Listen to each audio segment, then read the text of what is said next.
This is a serious warning to all U.S. college students and any American who cares about the Palestinians. U.S. politicians are trying to pass this law, the Anti-Semitism Awareness Act, which changes the definition of anti-Semitism to say that criticizing the state of Israel is anti-Semitic and violates Title VI. I'm a student, and if this law were to pass, if I were in school and I said something like, Israel is a colonial project, or Israel was built on the ethnic cleansing of the Nakba of 1948, or Israel oppresses Palestinians, I would violate Title VI, because all schools would now have to make sure that criticizing the state of Israel doesn't happen on their campuses, in their classrooms, by their students. Because in cases like Davis versus the Monroe County Board of Education, U.S. courts ruled that when schools don't stop Title VI violations from student to student, so if I were to say that to somebody else, then they are responsible and they will face consequences, namely not receiving any more federal funding. You guessed it, U.S. colleges and K-12 schools are federally funded and try their hardest to follow Title VI. New definition U.S. politicians are trying to change it to is the International Holocaust Remembrance Alliance's working definition of anti-Semitism. It states that denying Israel's right to exist, and the example they give was claiming that Israel is a racist endeavor,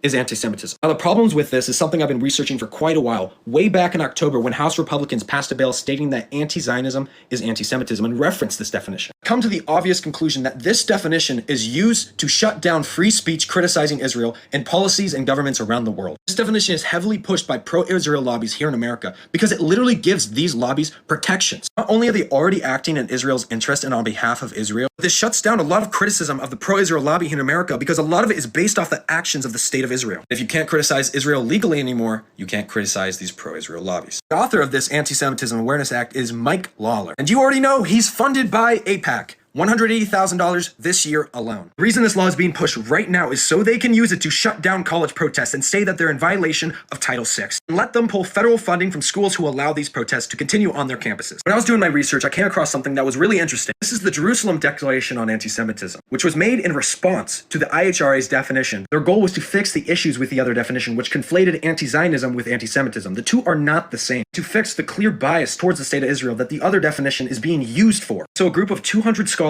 got together and wrote this definition that makes a clear distinction about what is and what isn't anti-Zionism and anti-Semitism. The question to politicians are, why not use this definition? It clearly protects free speech in a way that the other one does not. The answer is they don't want to use it. They want to shut down criticism of the state of Israel. That's why they use this one. We have to all speak out against this act. It's an evil act. It's an act meant to shut down free speech. It's an act meant to protect Israel. This is not an American bill.